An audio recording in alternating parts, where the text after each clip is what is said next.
Assalamualaikum warahmatullahi wabarakatuh. Apa kabar teman-teman semua? Kali ini saya akan membawakan sebuah cerita lanjutan dari peringatan part 4 yang diangkat dari tweet yang dituliskan oleh @temanmalam. Dan tanpa berbasa-basi lagi, langsung saja kita masuk ke ceritanya. Pagi ini, mentari telah menampakkan sinarnya. Sementara Krishna masih terbaring di tempat tidurnya. Sayangnya hari ini Krishna telah berjanji pada timnya untuk mengusut tuntas kejadian ini. Dering telepon genggam Krishna berbunyi. Di sana tertulis nama Johan. Dengan sangat sigap Krishna mengangkat panggilan tersebut. "Ada apa, Johan?" tanya Krishna penasaran. "Lapor, Pak. Hasil otopsi dari Ibu Murni sudah keluar. Ternyata kematiannya disebabkan oleh racun yang telah diletakkan di dalam makanannya," jawab Johan cepat. "Baik, kamu tunggu di kantor, saya segera ke sana," ringkas Krishna. Selama perjalanan menuju ke kantor, Krishna berpikir keras tentang petunjuk kematian keluarga Bapak Pandu. Awalnya dia curiga pada sebuah nama yang terlibat atas kematian Pak Pandu, tapi makin kesini Krishna mulai ragu akan pendapatnya. Karena kematian Bu Murni yang diracun, itu membuat Krishna menjadi bingung apa sebenarnya masalah keluarga ini. Sesampainya di kantor, Krishna langsung menemui Johan. Terlihat dari luar ruangan, Johan yang sangat sibuk dengan berkas-berkas perkara yang ditanganinya. "Pak Pandu itu kan keluarganya hanya 4 orang. Sesuai dengan kartu keluarga yang kita dapati ini, urutannya Pak Pandu, Bu Murni, dan kedua anaknya itu Randy dan Ratna. Mungkin nggak kalau kedua anaknya Pak Pandu ini yang membunuh orang tuanya?" tanya Krishna kepada Johan sambil menerka-nerka. Mana mungkin. Tujuannya apa? Toh mereka berdua dari keluarga yang mampu. Kecuali kalau mereka dari keluarga kaya. Akan sangat masuk akal kalau ini masalah harta. Lagian anaknya yang perempuan itu saja kuliah sambil bekerja. Itu berarti kan mereka hidupnya biasa-biasa saja, ungkap Johan santai. Krishna mengangguk seakan menyetujui pendapat Johan. Bisa jadi ini ulah orang dari luar yang memang gak suka sama keluarga mereka, jawab Krishna seolah menemukan jalan keluar. "Gini saja, Pak. Saya dan tim nanti siang akan coba mencari informasi di sekitar lingkungan keluarga itu. Mana tahu saja kita ketemu jawabannya," kata Johan. "Baiklah, kalian turun ke lapangan siang ini. Saya tunggu di sini sekalian saya ingin mengolah berkas-berkas ini berharap ada jawaban atas kasus ini," perintah Krishna pada Johan. Beberapa saat kemudian, Johan dan tim berangkat menuju ke lokasi sekitar rumah keluarga Pak Pandu. Mereka menyamar kembali dengan berbagai macam profesi kali ini, mulai dari tukang ojek pangkalan, petani, hingga penjual baskom keliling. Setelah sampai tak jauh dari rumah Pak Pandu, Johan memerintahkan timnya untuk bergegas pada posisi masing-masing. Sementara Johan memantau rumah Pak Pandu dengan jarak yang lumayan jauh dari dalam mobilnya. Selama beberapa jam, Johan tak melihat satupun pergerakan di dalam rumah tersebut. Johan ragu akan keberadaan orang di dalam rumah tersebut. Yang Johan tangkap selama pemantauannya di sana, hanya Pak Denny, sang kepala desa yang baru saja menjabat, mondar-mandir di area rumah tersebut. Entah apa yang sedang dilakukannya. Selang waktu 1 jam, semua tim Johan telah kembali ke dalam mobil. Tanpa basa-basi lagi, Johan langsung memacu kendaraannya keluar dari area pantauannya. Di perjalanan, Johan bertanya kepada timnya. "Apa tadi kalian melihat Pak Denny?" tanya Johan penasaran. "Oh itu, Pak Denny sedang meminta masyarakat untuk mengawasi si Randy, anak bungsunya Pak Pandu yang tinggal sendirian di rumah itu," jawab salah satu timnya. "Ada apa dengan anak itu?" tanya Johan lagi. "Sejak kematian ayah dan ibunya, si Randy ini seringkali tertangkap oleh warga tertawa sendiri di dalam rumahnya. Mereka takut kalau si Randy ini tidak kuat melewati ini semua dan terganggu jiwanya," sahut salah satu timnya. "Maklumlah Pak, siapa sih yang tak tahan ditinggal ayah dan ibu dalam waktu yang sangat dekat," sahut tim yang lainnya. Tak lama kemudian, dering telepon Johan berbunyi keras. Johan langsung mengangkat panggilan tersebut. Itu dari Krishna, atasannya. "Johan, kamu dan tim kembali lagi ya ke sana. Anak bungsu Pak Pandu itu ditemukan tewas gantung diri di belakang rumahnya. Baru saja ada warga yang melapor ke bagian informasi. Tolong diperiksa ya, perintah Krishna dari ujung telepon. Di kantornya, Krishna menjadi semakin bingung. Hal macam apa lagi nih? Bagaimana bisa ini terjadi dalam waktu yang begitu dekat? Tanya Krishna dalam hatinya. Hebat sekali orang ini. Lihat saja, jangan sebut aku Krishna kalau aku tidak bisa menemukanmu. Ucap Krishna kesal, sambil tangannya meninju meja kerjanya. Krishna kesal karena belum ada satupun petunjuk yang dapat membuat kasus ini terpecahkan. Sementara kematian demi kematian terus saja berlanjut.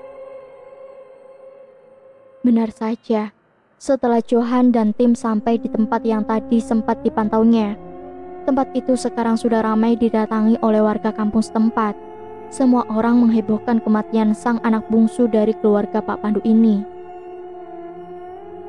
Waduh, kenapa bisa jadi begini? Ucap Johan pelan. Padahal tadi beberapa dari kita ada yang di belakang sana, Pak. Tapi entah kenapa tidak kelihatan ya. Jawab salah satu anggota tim Johan. Ya sudah, coba kalian beri garis pembatas di area itu. Yang lain silakan cari barang bukti apa saja yang bisa membantu kasus kita kali ini. Perintah Johan kepada tim yang lainnya. Perlahan Johan berjalan mendekati tempat kejadian perkara. Matanya liar, seolah mencari apa saja yang bisa membuatnya menjadi barang bukti. Sesaat, tatapan Johan tertuju pada secari kertas yang digenggam oleh sang korban. Dengan cepat Johan meraih kertas itu, lalu membukanya. Raut muka Johan terlihat bingung tatkala ia melihat sebuah tulisan yang ada pada kertas tersebut. Di sana tertulis sebuah kalimat, "Bangun dan lakukan." Johan lalu mengambil telepon genggamnya dengan niat untuk mendokumentasikan isi dari kertas tersebut. Setelah korban dipindahkan ke dalam rumah, Johan dan timnya pun meninggalkan lokasi kejadian dan kembali pulang ke kantornya. Di kantornya, Krishna yang masih bingung dengan kejadian ini semakin kesal, seolah ada pihak yang menantangnya untuk segera memecahkan kasus ini. Dibukanya kembali beberapa berkas tentang kejadian ini sambil mempelajarinya. Ada beberapa nama yang dicurigai oleh Krishna. Hanya saja Krishna masih belum yakin untuk menentukan siapa yang sebenarnya bertanggung jawab atas kejadian-kejadian ini. Selang 1 jam lebih, Johan dan tim pun datang. Terlihat lelah dari raut wajah mereka. Krishna masih belum mau menanyai Johan terkait masalah ini. Pikirannya Johan masih terlalu lelah sesaat kembali dari tugasnya. Tapi tidak bagi Johan, ia selalu saja bersemangat untuk memecahkan kasus ini. Gimana Pak, ada perkembangan? Tanya Johan kepada Krishna. Sebenarnya saya bingung. Kasus ini begitu cepat terjadinya, seolah tidak memberi kita jeda waktu untuk berpikir. Terlihat seperti seseorang yang telah profesional di bidangnya, ungkap Krishna. Ada beberapa nama yang aku ingin mereka besok hadir di sini untuk jadi saksi, ucap Krishna lagi. Ini ada beberapa nomor. Tolong besok kamu hubungi nomor-nomor ini untuk hadir sebagai saksi atas kejadian-kejadian ini, perintah Krishna kepada Johan. Keesokan harinya, Johan telah menghubungi beberapa daftar nomor yang telah diberikan oleh Krishna. Dari beberapa nama yang telah dihubungi oleh Johan, tidak ada satupun nomor yang bereaksi terhadap panggilan telepon Johan. Terpaksa Johan membuat cara lain. Johan membuat surat panggilan untuk beberapa orang yang akan bersaksi atas kejadian ini. Dalam daftar tersebut, nama paling atas adalah Ratna, anak tertua dari pasangan Pak Pandu dan Ibu Murni yang telah meninggal dunia. Pukul 10 waktu setempat, Johan dan beberapa timnya menjemput Ratna karena nama tersebut adalah nama yang tertulis paling awal di dalam daftar. Tak lama setelah sampai di rumah korban, Johan langsung mengetuk pintu. Sebagai tanda kehadirannya di rumah tersebut. Setelah pintu terbuka, Johan melihat seorang wanita berparas cantik dari balik pintu itu seraya menyapanya. "Ada yang bisa saya bantu, Pak?" tanya wanita itu dengan wajah bingung. "Saya dari kepolisian, ingin mengundang Ibu Ratna untuk datang ke kantor. sekedar memberikan beberapa kesaksian terkait semua kejadian beberapa minggu ini. Apa Ibu Ratna bersedia? Jawab Johan tegas. Wanita itu hanya terdiam, seolah ada 1000 tanya yang menghantam kepalanya. Saya harap kerjasamanya ya Ibu.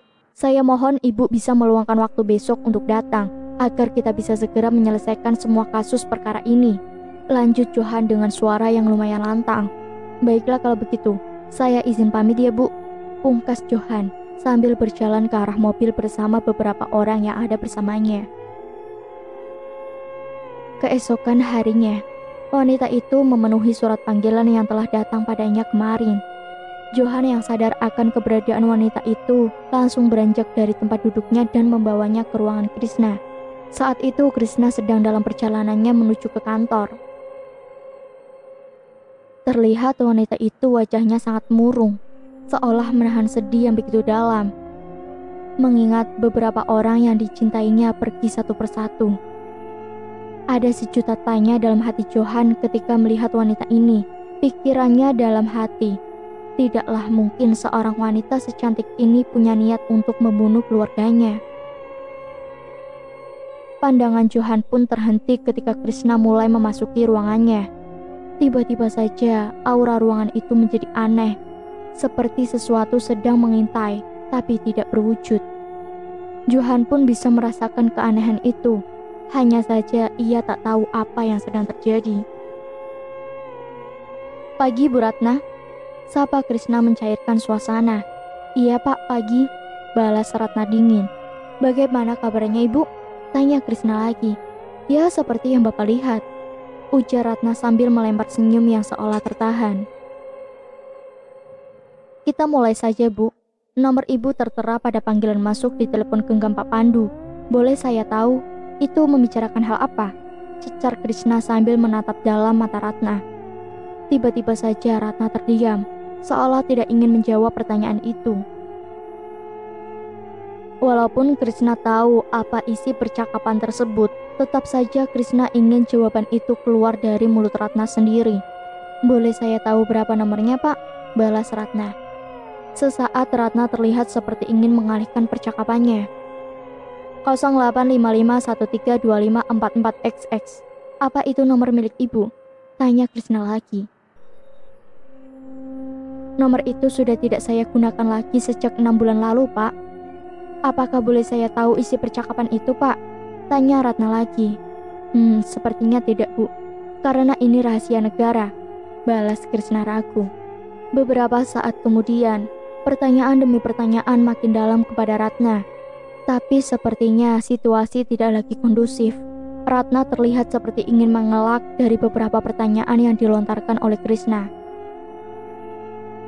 Hampir 5 jam mereka melewati percakapan yang begitu hebat. Ratna pun berkali-kali menangis mendengar pernyataan pertanyaan mengejutkan dari Krishna. Seolah Krishna ingin sekali Ratna mengakui segala perbuatannya. Tapi sayang, itu tidak dilakukan Ratna. Karena terlalu lelah menggali informasi dari Ratna, Krishna pun merasa lapar. Krishna berinisiatif untuk mengajak Ratna makan siang bersama. Untungnya Ratna mengiyakan. Pergilah mereka berdua ke restoran favorit Krishna, tidak jauh dari kantornya. Sesampainya di sana, Krishna mempersilahkan Ratna untuk masuk.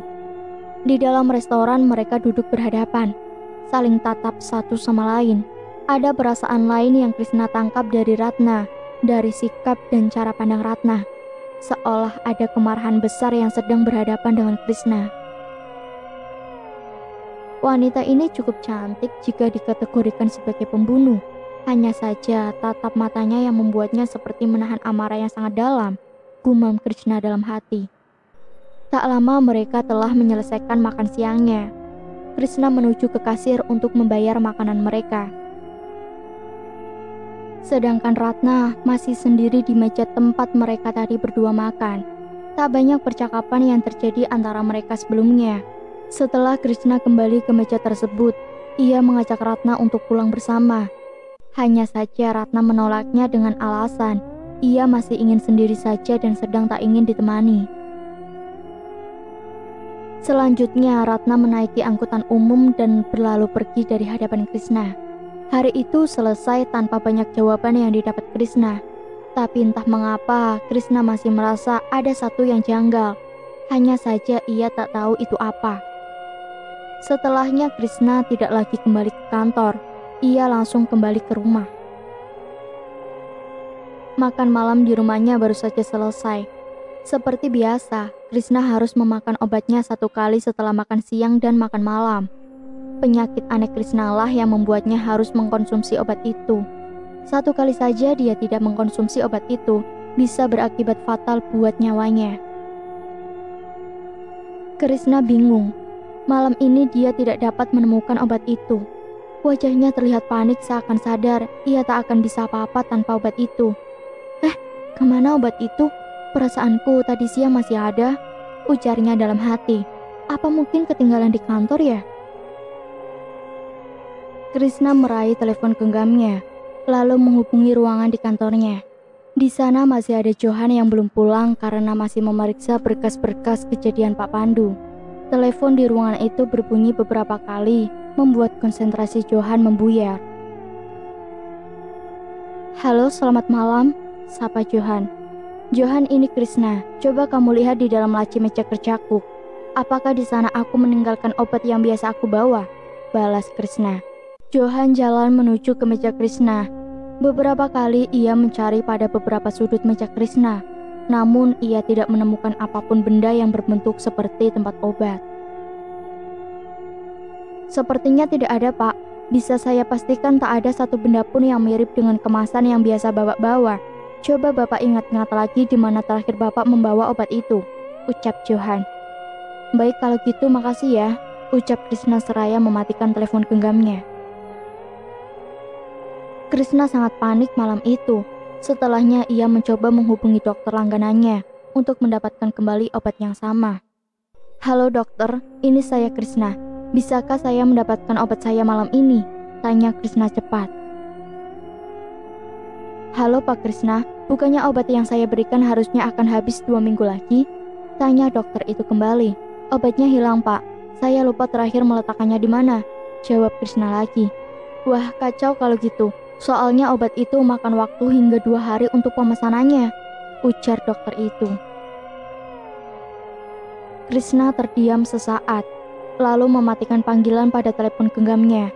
Dia tahu resikonya apabila ia tidak memakan obat itu malam ini, maka nyawanya akan terancam. Krishna duduk di ruang tengah rumahnya, hanya sekedar untuk menenangkan hatinya. Matanya terus tertuju pada jam dinding di ruangan itu, seakan menunggu kematiannya sendiri. Bagaimanakah kelanjutan dari cerita peringatan ini? Tetap stay tune di cerita horor untuk kelanjutan ceritanya ya teman-teman. Banyak sekali pesan moral yang dapat kita ambil dari cerita-cerita ini. Tingkatkan yang baik, hilangkan yang buruk. Wassalamualaikum warahmatullahi wabarakatuh.